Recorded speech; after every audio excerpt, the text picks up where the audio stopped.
ஒரு கடாய் அடுப்பில் வச்சுட்டு சூடானதும் 2 ஸ்பூன் எண்ணெய் 2 ஸ்பூன் நெய் சேர்த்துக்கலாம். எண்ணெய் சூடானதும் பட்டை, கிராம்பு, ஏலக்காய், கல்பாசி, ஒரு பிரியாணி இலை சேர்த்து பொரிஞ்சதும் 5 சின்ன வெங்காயத்தை இடித்து சேர்த்துக்கலாம். 2 பெரிய வெங்காயத்தை கட் பண்ணி சேர்த்துக்கலாம். இது கூடவே 5 பச்சை மிளகாயை கீறி சேர்த்துக்கலாம்.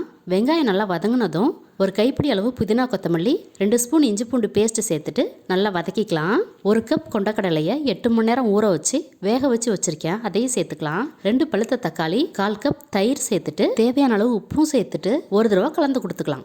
இந்த தக்காளி வதங்கணும்னு அவசியம் இல்லை. இப்போ தண்ணி சேர்த்துக்கலாம். நான் 2 கப் தேங்காய் பால் 1 கப் தண்ணி சேர்த்துருக்கேன். ஏற்கனவே 1.5 கப் சீரக சம்பா அரிசியை ஊற வச்சுருக்கேன், அதனால் 3 கப் தண்ணி சேர்த்துக்கிறேன். தண்ணி சேர்த்துட்டு ஒரு தடவை கலந்து கொடுத்துட்டு உப்பு இருக்கான்னு செக் பண்ணிவிட்டு தண்ணி ஒரு கொதி வந்ததும் ஊற வச்சு அரிசியை சேர்த்துக்கலாம். இப்போ மூடி போட்டுட்டு அரிசியும் தண்ணியும் ஒரே லெவலுக்கு வந்ததுக்கப்புறம் சாப்பாட்டு மேலே ஒரு வாழை இலையை போட்டுக்கலாம். அடுப்பில் ஒரு தோசைக்கல்லை வச்சுட்டு வீடியோவில் பார்க்குறது போல் தம் போட்டுக்கங்க. ஒரு 20 நிமிஷம் தம் போட்டதுக்கப்புறம் 10 நிமிஷம் கழிச்சு ஓப்பன் பண்ணி பார்த்தோன்னா சூப்பரான கொண்டக்கடலை சாதம் உதிரி உதிரியாக ரெடி ஆயிரும். இந்த சாப்பாடு கூட சிக்கன் கிரேவி வச்சு சாப்பிடும்போது அட்டகாசமாக இருக்கும். ட்ரை பண்ணி பாருங்கள்.